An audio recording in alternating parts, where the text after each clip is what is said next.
제가 일본 구매 대행을 시작한 지 한 달 차, 그러니까 한 물건을 1000개 좀 넘게 올렸을 때예요. 일본 브랜드에 대해서 하나도 모르다가 계속 올리면서 알게 되고, 이런 지식이 처음 초반에 딱 생겼을 때, 그때 일본 도쿄에 4박 5일 동안 여행을 갔다 옵니다. 제가 19대를 시작해서 막 정보가 생겼잖아요. 이게 좀 팔리는구나, 이런 것들. 그 사진도 찍고 영상도 찍었거든요. 그거를 한번 같이 보면서 물건이 이런 게 좋더라 라고 제가 느꼈던 것들을 이야기해보는. 자, 여기 비행기예요. 이렇게 셋이 간 거예요. 저랑 아는 언니 그리고 형부 셋이. 그래서 도쿄 나리타 공항에 가면 가자마자 쇼핑몰이 있습니다. 버스 기다리느냐고 여기 쇼핑몰 좀 구경을 했거든요. 뭘 발견했냐, 여기 레고에서 이 오빠가 힙색을 하나 사고 싶다고 해가지고 구경을 했는데 너무 작은 거예요. 이 오빠 덩치에 비해서. 뭐 작은 게 사실이니까 아, 이거 안 되겠다 이래서 실망을 하고 포기를 했어요. 원래 이 레고 힙색이 예쁘단 말이에요. 레고 블럭 모양으로 되어 있어요. 이것도 잘 팔리는 상품이에요. 판매를 하더라고. 관심 가질 만한 상품이 또 일본 구매대행으로 판매가 되고 있었다. 그러니까 일본 가지 않아도 물건 살 거면은 충분히 직구로 구매를 할 수가 있다. 그 다음에 또 그 앞집에 파는 손수건을 봤습니다. 이 토토로 손수건 있죠. 이것도 또 팔려요. 팔리고 있어. 실제로 내가 판매를 하려고 올렸던 물건들이 있네? 이게 공항에 가자마자 있네? 진짜 너무 신기하고 재밌습니다. 인터넷에 있는 사진을 보고 올리기만 했었기 때문에 이 물건이 어느 정도 품질이 좋고 이런 걸 몰랐단 말이죠. 근데 실제로 보니까 실물이 더 괜찮더라, 이런 느낌을 계속 받았습니다. 그러니까 중고대를 하면서는 이런 느낌을 받은 적이 정말 거의 없었어요. 열에 셋은 실망, 그 한 5은 그냥 그저 그렇네. 그러다가 가끔 정말 가뭄에 콩나듯이 좋은 상품들이 있기는 했었는데 실물이 생각보다 더 괜찮네 라는 생각이 드는 건 일본 구매대행 상품이 처음이었던 것 같아요. 저는 공항에서 슬리퍼를 하나 샀는데요. 외국인이라고 소비세 텍스 리펀을 10% 바로 해주고, 공항에서 이게 마지막 찬스, 사이즈 찬스, 이런 신데렐라 찬스여가지고 한 4만 얼마에 샀습니다. 그런데 아직 한국에는 없는 브랜드인 거예요. 전혀 알려지지 않은 브랜드. 이걸 찾아봐도 뜨지 않습니다. 판매하는 데도 없고. 그래서 아직까지 전혀 알려지지 않은 희소한 브랜드들도 많구나. 이걸 잘 알려서 판매하기만 한다면 어느 정도 승산이 있는 그런 시장이구나, 이런 생각이 들었어요. 왜냐하면 직접 신어보고 이 제품을 보고 나니까 괜찮다는 걸 알았는데 알려지지 않았을 뿐인 거거든요. 다음 날에 찾아간 곳이 일본에서 구매대행을 하시는 분들이라면 좀 고민하고 계실 부분이 소비세 환급이거든요. 제가 구매한 일본 상품에 대하여 한국이나 이런 외국으로 수출하고 그런 상품들은 일본에서 소비세에 대하여 환급을 해줍니다. 그 판매 가격의 8%에서 10%인데요. 8에서 10%를 전부 다 받는 건 아니고 일본에 있는 현지 세무사의 대리인으로 소비세 환급 업무를 맡기고요. 대신 제가 받는 환급 액수의 어느 정도 퍼센테이지를 수입료로 계속 내야 합니다. 보통은 30%를 가져가기 때문에 7%도 좀 약간 안 되는 정도의 퍼센테이지를 환급을 받을 수가 있어요. 이 소비세 환급을 신청하면. 그래서 저도 딱 첫 달에 이걸 해보니까 소비세 환급을 안 하고는 좀 많이 더 남길 수가 없다는 생각이 들어서 역마진에 대한 리스크 방지 차원에도 그렇고 이런 걸 하기 위해서 세무서를 여러 가지 찾아보다가 도쿄에 사무실이 있는 조금 오래된, 그리고 찾아봐도 거기 말고는 거의 나오지 않는 그런 유명한 세무사에 신청을 했습니다. 그래서 계약을 맺으면서 좀 가서 한번 얼굴을 뵙고 궁금한 걸 여쭤보고 싶다 해가지고 약속을 좀 잡고 이날 찾아갔었습니다. 그러니까 약간 제가 원했던 그 흐름이 이루어지는 게, 구매대행을 시작했잖아요. 어떤 비즈니스 포인트를 내가 만들었잖아요. 그래서 일본에 일적으로 갈 일이 생긴 겁니다. 이렇게.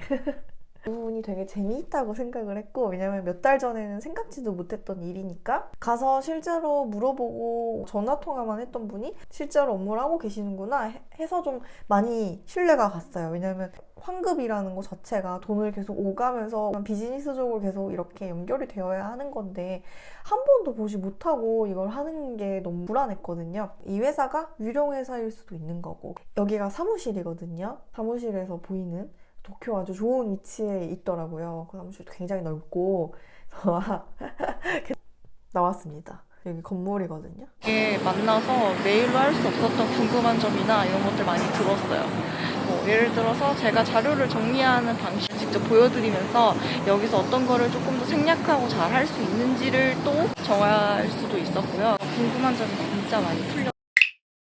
제가 가고 싶었던 브랜드들이 빈즈, 나이키, 아디다스, 에비시마트도 가고 싶었고 지브리 스튜디오, 산리오 이런 데도 다 가고 싶었고 오사카에 한번 지난번에 1월에 갔을 때는 그냥 생각지 못하게 발길 닿는 곳에서 그런 애니메이션 캐릭터들을 많이 파는 브랜드들이 백화점 한 군데에 다 있었어요. 그래서 그걸 보고 여기도 뭐 지천에 널렸겠지 이런 식으로 생각을 되게 짧게 하고 갔는데 도쿄에서는 좀 찾기가 힘들었습니다. 그래서 원하는 데를 원하는 만큼 가지 못해서 좀 아쉽기는 했고 무인양품 상품을 많이 팔거든요. 한국에도 무인양품이 있어서 일본 무인양품 상품을 수입을 해서 한국에서 파는 분들도 좀 있는 것 같아요.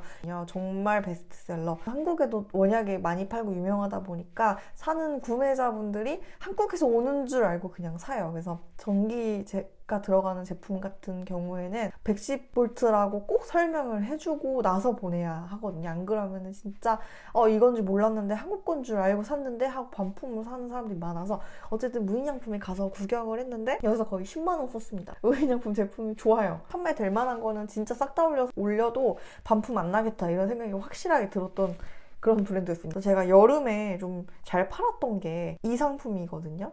페트병 째로 넣어가지고 온도가 오래 유지되도록 해주는 신기한 텀블러인데 저렴해요. 흰색이 제일 잘 나가는데 여기 무인양품 오프라인 매장에도 흰색은 없었습니다. 여기서 보이는 매달려 있는 이 장식들 있죠.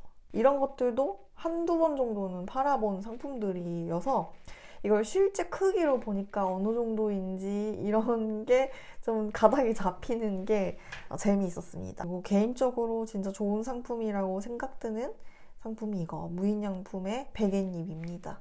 베갯잎을 자주 바꾸는데 너무 귀찮잖아요. 그럼 여기에 보이는 베갯잎은 이렇게 윗부분만 이렇게 베갯잎이 있어서 뒤에는 밴딩으로 되어 있어서 베갯잎을 가는 게 너무 쉬워요. 그래서 빨리빨리 갈아주고 되게 부드럽습니다, 면이. 그냥 개인적으로 너무 좋았던 베개 카바. 그래서 여기서 4개 사왔습니다.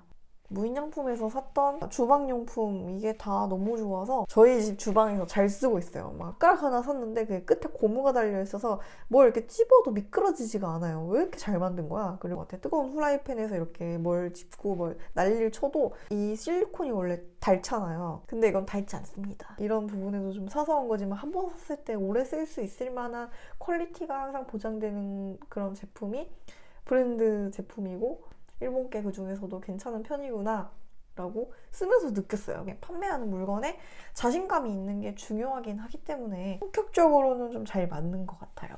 그 다음에는 지우에 들려서 옷이랑 가방을 많이 구경했습니다. 없어서 못 팔았던 상품이 이 가을 버전으로 나와서 하나 소개를 드리자면 보면 긴 바지인데 중간에 지퍼가 있어서 여길 떼면 반바지예요. 이걸 한번 올려놨었는데 품절이 됐는데도 제가 삭제를 안 하는 바람에 계속 문의가 들어왔던 제품이어서 여기에 있는 거 보고 저도 하나 바로 샀습니다. 그다음에 밤에는 빅카메라랑 돈키호테를 갔는데요. 뭐 전자제품 이런 것들이 다 한 번에 모여 있는데 그 중에서도 제가 업로드를 했던 상품들이 되게 많이 보이는 거예요. 그래서 이 정도 크기구나. 생각보다 크구나. 그리고 생각보다 무겁구나.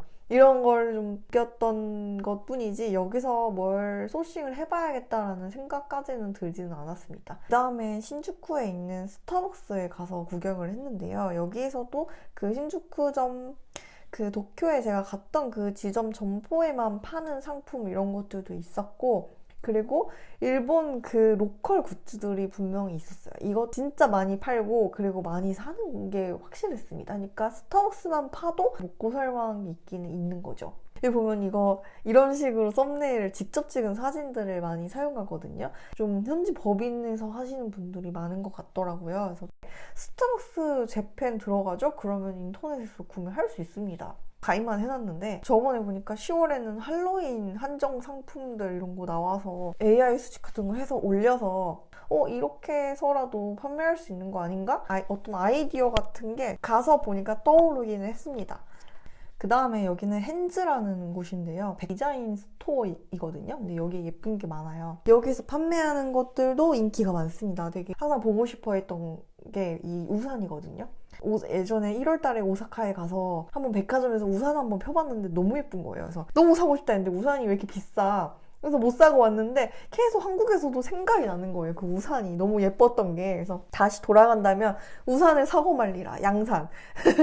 이 생각을 엄청 하고 아예 각 잡고 나는 우산을 우리 가족 거 사겠습니다 하고 다 데려가서 우산을 본 거거든요. 역시나 펴봤는데 진짜 괜찮고 튼튼하고 그리고 이상한 아이디어들이 많이 가미된 상품들도 많고 여기는 양산을 이렇게나 사람들이 많이 쓰는 만큼 수요가 많으니까 잘 만들 수밖에 없겠구나. 그리고 이걸 아는 사람들은 확실히 이 일본산 양산이나 우산을 잘 사겠구나 라는 생각이 진짜 들었고 다른 경쟁사 스토어들을 여러 가지 이렇게 탐색을 하고 보죠? 그러면은 우산 베스트가 진짜 많았습니다. 일본 우산 진짜 잘 팔린다. 말하면 우산은 사는 게 아니라 사은품으로 받는 거잖아요. 그렇게 생각을 했는데 아니더라. 사람들이 많이 사더라.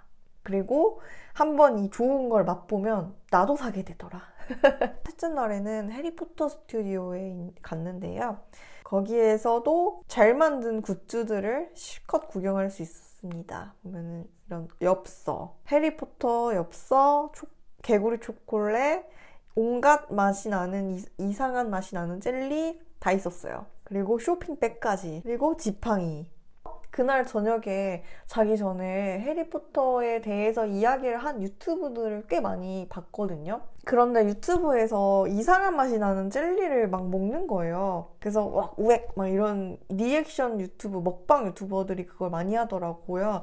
그러면 이 유튜브에 나왔으니까 젤리 팔리겠네? 해가지고 또 찾아봤지. 근데 진짜 많이 팔고 있어. 또 이걸 이미 팔고 있어. 그러니까 안 파는 게 없다. 그리고 의외의 곳에서 정말 수요가 많이 일어나고 있다. 이상한 맛이 나는 젤리 그거 왜 사 먹냐고요.